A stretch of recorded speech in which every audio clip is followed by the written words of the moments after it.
The opening question. What if every time you walked out that door, your cat didn't think you were coming back? Not exaggerating, not being dramatic. That's actually what's happening inside your cat's mind. And most owners have no idea. Before you leave your cat home alone again, there's something you need to know. Something most people completely ignore. And once you hear it, you'll never leave the same way again. Curiosity build. We think of cats as independent, self-sufficient, like they don't really need us that much. But here's the part most people don't realize, that independence is a mask. Underneath it, your cat has an entire emotional world going on while you're gone. And the things you do before you leave or fail to do can be the difference between a cat that's okay and one that's quietly suffering. Today, we're going to go through the 7 things you should never skip before leaving your cat alone. Some of these will surprise you. One of them might actually change how you see your cat forever. Let's get into it. Thing 1. Never leave without activating their senses. Your cat doesn't experience time the way you do. When you're gone for 8 hours, that's not 8 hours of peaceful napping. For a cat in a silent, still apartment, that time can feel endless, even destabilizing. Cats are wired for stimulation. Their brains need input, sound, movement, something to watch. And when there's nothing, boredom turns into anxiety, anxiety turns into stress, and stress, over time, turns into behavior problems you never expected. Before you leave, turn on something. A nature documentary, a bird video on YouTube, even soft background music. Studies in animal behavior show that cats respond positively to audio-visual enrichment when left alone. Their cortisol levels, that's the stress hormone, actually drop. It sounds too simple, but this one thing alone can change your cat's whole day. And we're just getting started. Thing 2. Never skip the goodbye ritual, but do it right. Here's where it gets interesting. Most owners either rush out the door without a word, or they make a huge emotional production of leaving, hugging their cat, talking to them in a panicked voice, delaying for 10 minutes. Both extremes are wrong. Cats are incredibly attuned to your emotional state. If you leave in a rush, you create an abrupt break in their sense of security. If you leave with too much emotion, you actually signal to them that something is wrong, because in the wild, that kind of behavior means danger. What this really means is, create a calm, consistent goodbye ritual. A gentle pet, a soft word, the same thing every time. Routines tell your cat's nervous system, this is normal, this is safe, they'll be back. That ritual becomes an anchor. And your cat needs anchors more than you know. Thing 3. Never leave a flat, empty environment. Think about what your cat does while you're gone. Now think about what they have to do it with. A cat's instinct is to hunt, climb, hide, and explore. When they live in a flat, empty space with no vertical territory, no places to perch, no puzzle feeders, they don't just get bored. They regress. They become sedentary. They overgroom. They start to lose what makes them a cat. Before you leave, set up the environment. Move a chair near the window. Hide a few treats around the room. Leave a paper bag or a box on the floor.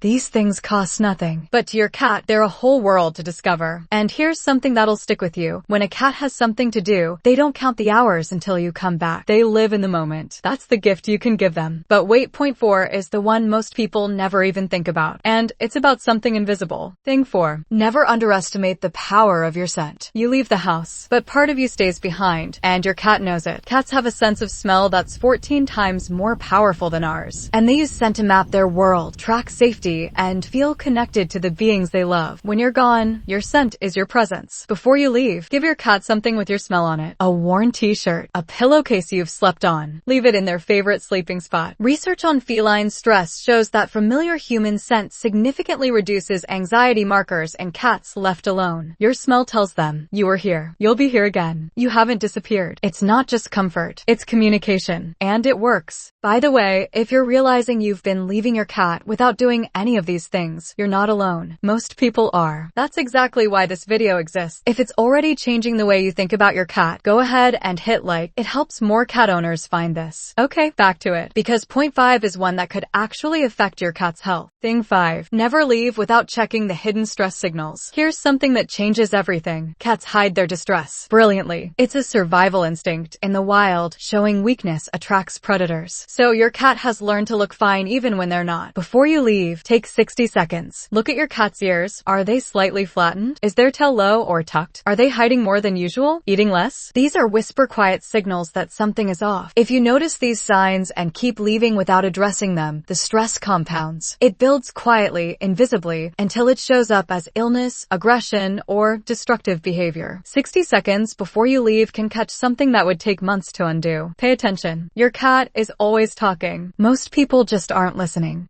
Thing 6. Never forget what you actually mean to your cat. This is the point where we need to stop and be honest about something. We were taught that cats don't really need us, that they're solitary, that your cat is fine without you. But science is rewriting that story. A landmark study from Oregon State University found that the majority of cats are securely attached to their owners, the same way human infants attach to their caregivers. When you leave, your cat notices. When you come back, your cat's stress decreases. You are their safe base. That cat sleeping on your clothes while you're gone? They're not just comfortable. They're coping. They're holding on to you. And this changes everything about how we should leave. Not with guilt, but with awareness. With intention. Because what you do before you walk out that door actually matters to another living being who loves you in the only way they know how. Let that sit for a second. Thing 7. The one thing most owners ignore, and why it's serious. We've saved this one for last, because it's the most important, and the most ignored. Never leave your cat without a plan for extended absence. And here's the serious part. Most people don't realize that cats can begin to show signs of separation anxiety after just a few hours. But they hide it so well that owners assume everything is fine, until it isn't. If you're going to be gone more than 8 hours regularly, your cat needs more than food and water. They need a check-in, a pet camera you can talk through, a trusted person to stop by, or a second companion animal if your lifestyle allows it. This isn't about being a perfect owner. It's about recognizing that your cat chose you. They didn't choose to be alone. And the least we can do is make sure they know, in every way we can, that even when we're gone, we're coming back. So the next time you grab your keys, pause, take a breath, do the ritual, set the scene, leave something of yourself behind. Because to you, it's just another Tuesday. But to your cat, the whole world just walked out the door. Make sure they know it's coming back, because for them, you are home.